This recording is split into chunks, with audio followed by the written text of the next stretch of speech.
शुरुआत में आपसे एक सवाल पूछना चाहता हूं। हिंदुस्तान का सबसे भ्रष्ट चीफ मिनिस्टर का नाम क्या है?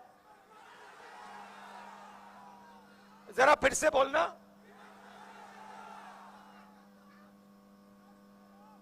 ये बड़ा टैग है, जहां भी जाके पूछो। ये आप मत सोचो कि ये सवाल मैंने सिर्फ आपसे पूछा है। मैं ये सवाल कोने कोने में पूछ रहा हूं। हिंदुस्तान का सबसे भ्रष्ट चीफ मिनिस्टर कौन है? और जो ये देखो, छोटे बच्चे, बुजुर्ग लोग, माताएं बहनें, युवा, बेरोजगार युवा, किसी से भी पूछो हिंदुस्तान का सबसे भ्रष्ट चीफ मिनिस्टर कौन है, ये आता है जवाब। अब यहां से 2-3 किलोमीटर पहले 20-25 बीजेपी के कार्यकर्ता नेता झंडा लिए हमारी बस के सामने आ गए। मैं बस से निकला, वो भाग गए।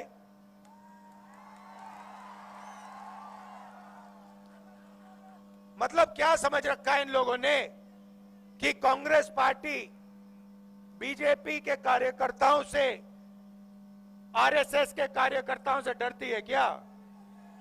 ये कौन सा सपना देख रहे हैं?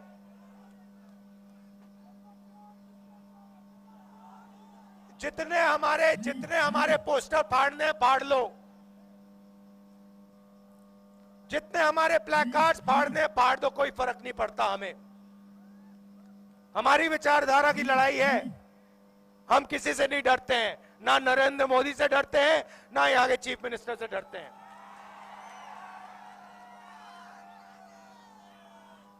मगर बीजेपी के नेताओं को असम के युवाओं को बताना चाहिए कि आज असम के किसी भी युवा को रोजगार क्यों नहीं मिलता है।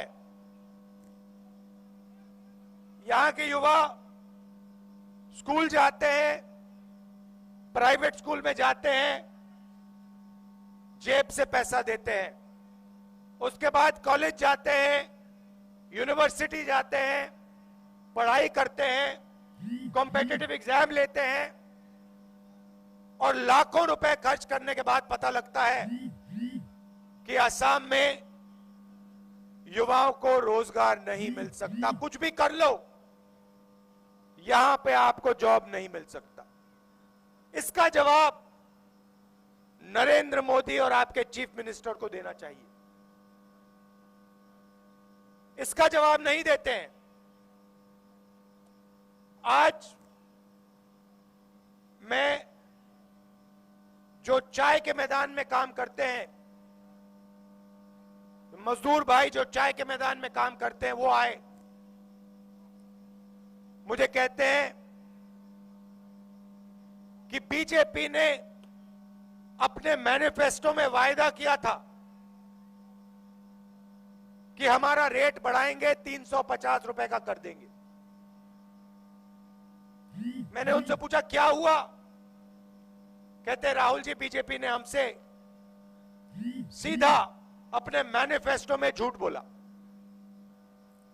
फिर मुझे कहते राहुल जी, जब हम बीमार होते हैं, एम्बुलेंस तक नहीं मिलती है, हमने अपने जेब से पैसा देकर एम्बुलेंस में जाना पड़ता है। उससे पहले 4 युवा आए, मुझे कहते हैं राहुल जी, हमारे जैसे 1,50,000 युवा हैं, हमने क्या गलती की? मैंने पूछा क्या हुआ? कहते राहुल जी, 1,50,000 युवाओं ने सालों आर्मी में भर्ती करने की कोशिश की, टेस्ट लिया, रनिंग की, फिजिकल किया, मेडिकल किया। मोदी जी की सरकार ने हमें कह दिया लिख के कह दिया कि आपको आर्मी में एक्सेप्ट कर दिया गया है। फिर कोविड आया, कहते हैं कि अभी ठहरिए, थोड़ी देर ठहरिए। कोविड आया है, कोविड के बाद में आपको आर्मी में लिया जाएगा। 3 साल 1,50,000 युवाओं को नचाया, कहा कि कुछ ही दिनों में हो जाएगा, कुछ ही दिनों में हो जाएगा। और फिर 3 साल बाद कहते हैं तुम्हें हम आर्मी में नहीं लेंगे, ना तुम अग्निवीर बन सकते हो, ना तुम्हारे लिए आर्मी में जगह है। 1,50,000 युवाओं ने आर्मी में जाने का सपना देखा था। असम में, नागालैंड में, अरुणाचल, कर्नाटक, यूपी, बिहार, मध्य प्रदेश, हर स्टेट में इन युवाओं ने अपनी जिंदगी के 3-4 साल दिए।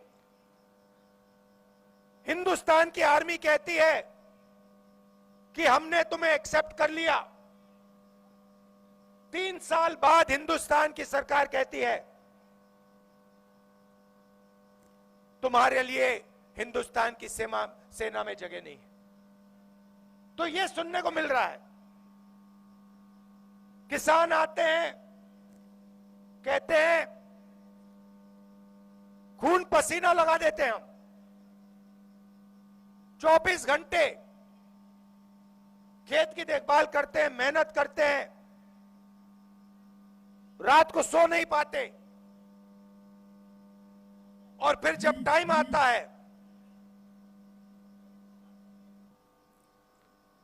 अनाज को बेचने का टाइम आता है, हमें पता लगता है कि हमें सही रेट नहीं देती सरकार। ये आपके साथ हो रहा है। मेरे मीडिया के भाई बैठे हैं, खड़े हैं यहां पे, इनकी गलती नहीं है।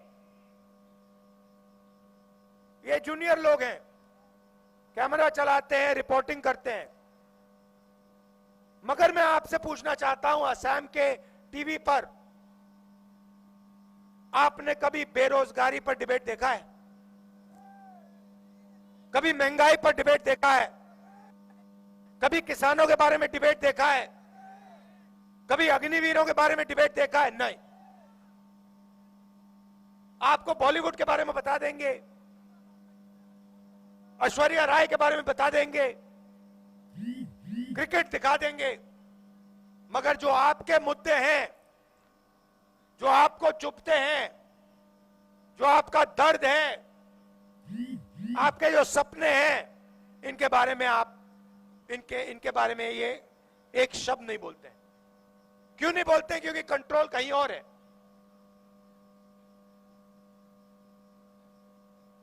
पूरे के पूरे मीडिया को कंट्रोल कर रखा है बीजेपी के नेताओं ने, और जो वो चाहते हैं मीडिया पे आता है। इसीलिए हमने निर्णय लिया कि और कोई रास्ता नहीं है, हमें कन्याकुमारी से कश्मीर तक चलना होगा, और इसलिए हम 4000 किलोमीटर कन्याकुमारी से कश्मीर चले, 4000 किलोमीटर। और उस यात्रा में मैं आपको बताऊं, सुबह उठते थे, रोज 25-30 किलोमीटर चलते थे, रात को हैरान हो जाते थे कि भाई थकान ही नहीं हो रही। जैसे आज सुबह हम निकले, 8 घंटे हम आपकी सड़कों पे चल रहे हैं, लोगों से मिल रहे हैं, गले लग रहे हैं। बीजेपी के लोग धमका रहे हैं, हमारे लोगों को मार रहे हैं, पीसीसी प्रेसिडेंट को मारा, मगर कोई थकान नहीं हो रही, कोई थकान नहीं हो रही, कोई फर्क नहीं पड़ रहा। और मैं अपने आप से पूछा क्यों हो रहा है? ये इसलिए हो रहा है कि असम की जनता का प्यार, असम की जनता की शक्ति हमारे साथ है। ये इसलिए हो रहा है, और इसलिए मैं आपका धन्यवाद करना चाहता हूं। हम यहां भारत जोड़ो न्याय यात्रा में आपकी बात सुनने आए हैं। लव यू ब्रदर, आपके हम बात सुनने आए हैं, किसानों की बात, मजदूरों की बात, बेरोजगार युवाओं की बात, जिनको सेना से हटाया गया उनकी बात, और अंत में 15-20 मिनट हम अपनी बात रखते हैं। और असम की जनता ने,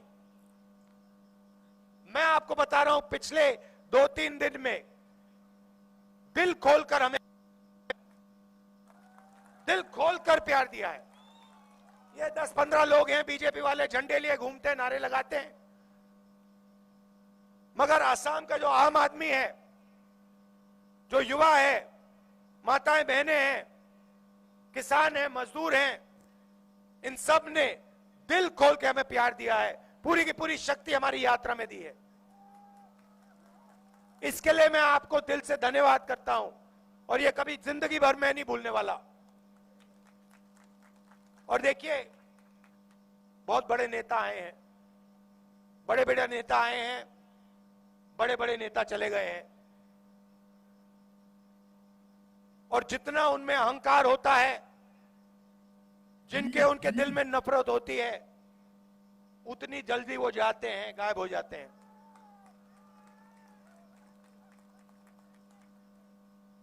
यहां पे सरकार सोचती है कि असम की जनता को डराकर, धमकाकर दबाया जा सकता है। असम की जनता को कोई नहीं दबा सकता, कोई पैदा नहीं हुआ है जो असम की जनता को दबा सकता है। ये नफरत फैलाते हैं, एक धर्म को दूसरे धर्म से लड़ाते हैं, एक जात को दूसरी जात से लड़ाते हैं, एक भाषा को दूसरी भाषा से लड़ाते हैं। इससे किसी का फायदा नहीं होता है। कांग्रेस पार्टी लोगों को जोड़ने का काम करती है। जैसे मैंने पिछली यात्रा में कहा और यहां दोहराऊंगा, नफरत के बाजार में हम मोहब्बत की दुकान खोलते हैं, ये हमारा काम है। ये आप सड़कें देख लो, इंफ्रास्ट्रक्चर देख लो, एयरपोर्ट देख लो, रेलवे लाइन देख लो, कंप्यूटर क्रांति देख लो, सफेद क्रांति, हरी क्रांति देख लो, ये सब हम लाए हैं, कांग्रेस पार्टी लाई है। बीजेपी सिर्फ नफरत फैलाती है, उल्टी सीधी बातें करते हैं। ये फर्क है हम में और उनमें। और देखिए, हमारे प्रेसिडेंट ने कहा, प्रधानमंत्री ने अपने कैबिनेट को कल के फंक्शन में नहीं बुलाया, अपने कैबिनेट को नहीं बुलाया, देश के राष्ट्रपति को नहीं बुलाया। तो ये चल रहा है, एक व्यक्ति के लिए पूरा देश चलाया जा रहा है। उनके 2-3 अरबपति मित्र हैं, अदानी जी हैं, एयरपोर्ट, पोर्ट्स, इंफ्रास्ट्रक्चर, किसानों का अनाज, माइंस, जो भी इनको चाहिए इनके हवाले कर दिया जाता है। तो बीजेपी क्या करती है? असम की जनता को लड़ाती है, मणिपुर की जनता को लड़ाती है, और फिर जो उनका है, जो उनका धन है, उसको छीन के ले जाती है, अपने 2-3 बड़े मित्रों को दे देती है। मणिपुर को देखिए, आग लगा दी वहां पे, 6 महीने हिंसा चल रही है, गोली चल रही है, लोग मर रहे हैं, घर जलाए जा रहे हैं, और देश का प्रधानमंत्री आज तक मणिपुर नहीं गया। कांग्रेस का प्रधानमंत्री 3 दिन के अंदर आपको वो मणिपुर में दिखता, और चौथे दिन वहां की आग बुझ जाती। ये नहीं है भाई और बहनों कि हिंदुस्तान की सरकार मणिपुर की आग को नहीं रोक सकती है। अगर प्रधानमंत्री ने सेना को ऑर्डर दिया तो 3 दिन के अंदर हमारी सेना मणिपुर में आग बंद कर देगी। अगर बीजेपी लोग नहीं चाहते कि मणिपुर में आग बंद हो। इसलिए प्रधानमंत्री वहां नहीं जाते हैं, इसलिए प्रधानमंत्री सेना को ऑर्डर नहीं देते हैं कि यह तमाशा बंद करो। भारत जोड़ो यात्रा का यही लक्ष्य है। मणिपुर में हम गए,